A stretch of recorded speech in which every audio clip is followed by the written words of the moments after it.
The ghost in the receipt. You just bought something. Maybe it was this morning. A coffee. An Amazon impulse. But it's on sale moment that arrived in your inbox at exactly the right time. Maybe it was bigger. A car payment you signed without doing the math. A kitchen renovation that felt like an investment. You saw the price tag. You made the call. But here's what nobody told you in that moment, and what the entire retail industry has a profound financial interest in making sure you never figure out. There are 2 price tags on everything you buy. The first one is printed. It's on the sticker, on the screen, on the receipt they hand you or email you or text you within seconds of the transaction closing. That number is real, and it represents money leaving your account. The second price tag is invisible. It doesn't appear anywhere in the store. No retailer will show it to you. No app surfaces it at checkout. It is the future wealth you just permanently deleted. And in most cases, for the decisions most people make most casually, most habitually, most automatically, that second price tag is anywhere from 3 to 30 times larger than the first. Today, we are going to learn to read it. And I promise you, once you can see the ghost price, the sticker price will never look the same again. Part 1. The 7-to-1 wealth tax. Let's start with the foundational math. Because this is not philosophy. This is arithmetic. If you are 35 years old, and you spend $1 today on something that is not an investment, you are not spending $1. You are spending $7. Here is why. $1 invested in a diversified index fund, tracking the S&P 500, earning the historical average of approximately 10% annually, doubles roughly every 7 years. Over 30 years, which takes our 35-year-old to a standard retirement age of 65, that single dollar compounds to approximately $7.40. This is not a trick. This is not financial sleight of hand. This is the basic, documented, century-long mathematics of compound growth. Which means every time you spend $1 at 35, you are not paying the sticker price. You are voluntarily paying a $7 wealth tax directly to whatever retailer, restaurant, or subscription service caught your attention. Every single dollar. Now, I am not suggesting you never spend money. You have to eat. You need transportation. The goal of this video is not austerity. The goal is visibility. Because right now, most people are paying this 7-to-1 wealth tax without knowing they're paying it. They see $4.75 on a latte receipt. They do not see the $35 ghost price attached to it. They see $748 on a car payment statement. They do not see the invoice underneath it, the one written in 30-year compounding ink, for $1.69 million. Let's look at that one in detail. Part 2. The $1.6 million CAR. The $50,000 car is one of the most expensive purchases most people make, and simultaneously one of the most emotionally charged. The new car smell is, neurologically speaking, a remarkably effective marketing tool. It signals novelty, status, and success in a way that bypasses the rational prefrontal cortex and lands somewhere older and more immediate. The industry knows this. The entire dealership experience, the lighting, the layout, the way the salesperson walks you around the vehicle before ever discussing price, is engineered around that smell. So let's do what the dealership will never do. Let's look at the second price tag. The average new car payment in the United States currently sits at approximately $748 per month. That's your first price tag. $748. Paid monthly. For 60 to 72 months. For an asset that loses roughly 20% of its value the moment you leave the lot and continues depreciating every year you own it. Now let's run the ghost math.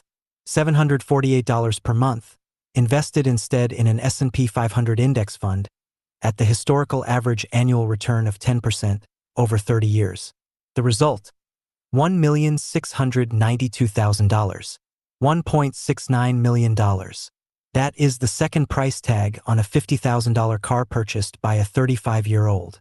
Not the monthly payment, not the 5-year loan total, the actual cost, written in the language of compounding time. And here is the part that should genuinely slow you down.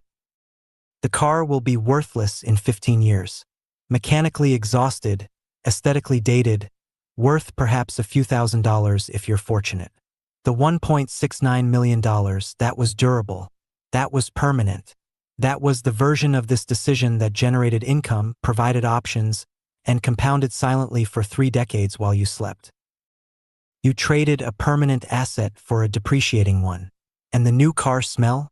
Research on hedonic adaptation, the documented psychological phenomenon where humans return to a baseline level of happiness regardless of positive changes in their circumstances, shows that the elevated mood from a major purchase like a car typically fades within 3 months. The second price tag lasts 30 years. 3 months of elevated mood. 30 years of ghost cost. That is the transaction most people do not realize they're making. Part 3. The boring million-dollar decisions. The car is the dramatic example. It gets the headline. But the second price tag isn't just attached to the big, obvious, once-in-a-decade purchases. It's on the Tuesday night habit. The I deserve this weekend. The renovation that felt like an investment but was really an emotion. Let's run through a few. The kitchen. The average mid to high-end kitchen renovation in the United States currently runs approximately $74,000.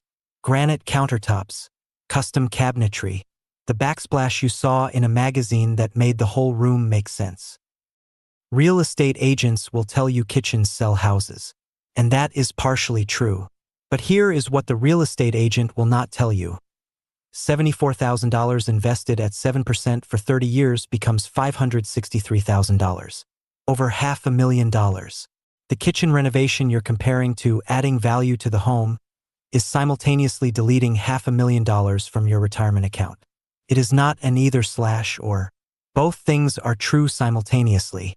The question is which truth you're willing to see before you sign the contractor's quote. The delivery habit. $600 a month on DoorDash, Uber Eats, and delivery convenience is not an unusual number for a household that has normalized it. It arrives in small increments, $23 here, $41 there. A Friday night that somehow becomes $67 after fees and tips and the item you added at the last second. $600 a month. Invested at 10% over 30 years. $1,358,000. $1,358,000. Is the Tuesday pad thai worth $1.3 million? I'm not saying it isn't. I'm saying you should decide consciously with full information seeing both price tags, rather than discover it on a retirement calculator at 58 wondering where the money went. The store brand test. This one is almost embarrassingly simple, which is exactly why I want to say it clearly. The average household that switches from name brand to store brand equivalents across grocery staples, cleaning products, pantry items, over-the-counter medications, paper goods, saves approximately $2,500 a year. $2,500 a year. Invested at 7% over 30 years. $253,000. $250,000 in retirement wealth, recoverable by choosing the label 6 inches to the left on the shelf. A label that, in blind taste tests across dozens of product categories, consumers cannot consistently distinguish from the premium brand. The premium you're paying isn't for a better product. It's for a logo, and the second price tag on that logo, compounded over 30 years, is $250,000. Now here's the concept I want you to hold alongside all of these numbers. Hedonic adaptation doesn't just apply to cars. It applies to everything. The kitchen that thrilled you in year 1 becomes invisible by year 3. The delivery that felt indulgent becomes the default. The premium brand becomes a habit so automatic you stop registering it as a choice. The sticker price was paid once. The second price tag compounds forever. Part 4. Your life energy is the real currency. I want to introduce a frame that recontextualizes all of this math in a way that I find more viscerally useful than any spreadsheet. Money is not abstract. It is not numbers on a screen or paper in a wallet. Money is, at its most fundamental level, a physical representation of hours of your life that you converted into currency by trading your time, attention, and cognitive resources to an employer or client or customer. Your paycheck is not income. It is compressed life energy. So when you spend $700 on the newest phone, a device whose predecessor you were perfectly satisfied with 6 weeks before the announcement of the upgrade, I want you to ask a specific, slightly uncomfortable question. How many hours of my finite life did I trade to earn this $700? If you earn $25 an hour after taxes, that phone cost you 28 hours. 28 hours of your one irreplaceable life. Monday through Thursday of a full work week. Alarm clocks, commutes, meetings, performance reviews, fluorescent lighting, 28 hours of the life you are not getting back. Is the camera upgrade worth 28 hours? Maybe it is. For some people, genuinely, it is. Photography matters to them. The camera is a tool for something real. But most people have never asked the question at all. And that is what the second price tag framework gives you, not deprivation but visibility. The ability to see both currencies simultaneously. The dollar cost and the life energy cost and the compounded future wealth cost, all three at the moment of decision before the purchase closes. This is what I call wealth immunity. The retailer's entire model depends on you seeing one price tag. Wealth immunity means you see three. And once you can see all three, you are operating with information that most consumers never access. And the decisions that follow are fundamentally, structurally different. Part 5. The practical firewall. So how do you build wealth immunity in practice? Because insight without a behavioral mechanism is just interesting trivia. 3 tools. Simple, unglamorous, effective. Tool 1. The 72-hour firewall. Any non-essential purchase over a threshold you define, $50, $100, whatever is meaningful to you, goes into a waiting period. 72 hours. You are not saying no. You are saying not yet. What the research consistently shows is that the majority of impulse purchases fail to survive 72 hours of non-urgent reflection. The desire fades. The need dissolves. And when you return to the purchase 3 days later and still genuinely want it, you buy it with full information, not emotional momentum. The 72-hour firewall is not willpower. It is structural delay inserted between desire and transaction. It takes the retail industry's most powerful weapon, immediacy, and neutralizes it. Tool 2. The subscription purge. This week, pull up your last 2 months of bank and credit card statements. Identify every recurring charge, every subscription, every membership, every "I forgot I signed up for that." The average American carries 3 to 5 subscriptions they have not actively used in the past 90 days. Each one has a sticker price and a second price tag. Cancel the ones you cannot immediately justify. This is not about the monthly savings. It is about the compounding recovery. Every dollar you stop leaking is a dollar that can start building. Tool 3. The enough anchor. Know your number. Specifically, what monthly income, in today's dollars, would cover your actual needs plus your genuine, considered pleasures. Not your aspirational lifestyle, your real one. This is your enough number. And it functions as a defense mechanism against the endless upward expansion of normal. When you know what enough looks like, every second price tag you avoid paying is a direct, calculable contribution toward the freedom horizon we talked about in the last video. The enough number also does something subtle but important to your cognitive load. Remember the 2013 science study showing that financial scarcity consumes the equivalent of 13 IQ points in cognitive bandwidth? The enough anchor reduces financial anxiety not by increasing income but by clarifying the target. A defined enough is less cognitively threatening than an undefined more. You stop managing an open-ended problem. You start tracking progress toward a fixed point. And that shift from infinite more to defined enough is worth at least a few of those 13 points. Close, options over ornaments. Let me leave you with the reframe I want you to carry out of this video. The cultural definition of winning at money is visible. It's the car in the driveway, the renovated kitchen, the unboxing, the upgrade, the version of financial success that other people can observe and verify. But there is another definition, quieter one, less photographable. Winning is standing in a showroom, seeing a beautiful car, running the 30-year math in your head, and choosing options instead of ornaments.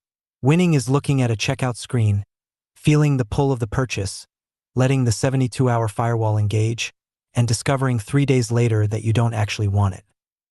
Winning is knowing your enough number, not because you're settling, but because you have defined the target precisely enough to hit it. The second price tag is not there to make you miserable. It is not a guilt mechanism. It is a translation tool. It converts the language of retail, which is designed to create desire, into the language of compounding, which is designed to create freedom. Every invisible price tag you learn to read is a choice you make with full information instead of partial information. And over 30 years, the difference between those two kinds of choices is the difference between wondering where the money went and knowing exactly where it is. It is in the account. It has been compounding quietly. It is working on your behalf whether you are sleeping or not. And it got there because one Tuesday evening at a checkout screen you looked past the sticker, and you saw the ghost. This week, I want you to do two things. First, run a subscription purge. Pull the last 60 days of statements and cancel anything you can't justify in 10 seconds. Second, pick one store brand swap at your next grocery run. Just one. Track what you save. Then go put that amount, whatever it is, into a compound interest calculator set to 30 years, and watch what it becomes. That number you're looking at? That's the second price tag you just recovered. The next video covers the 3 specific index funds most appropriate for building the passive income floor we discussed last week. Link is on screen. Subscribe if you want to keep doing this math together. Because most people are only reading one price tag. You don't have to be most people.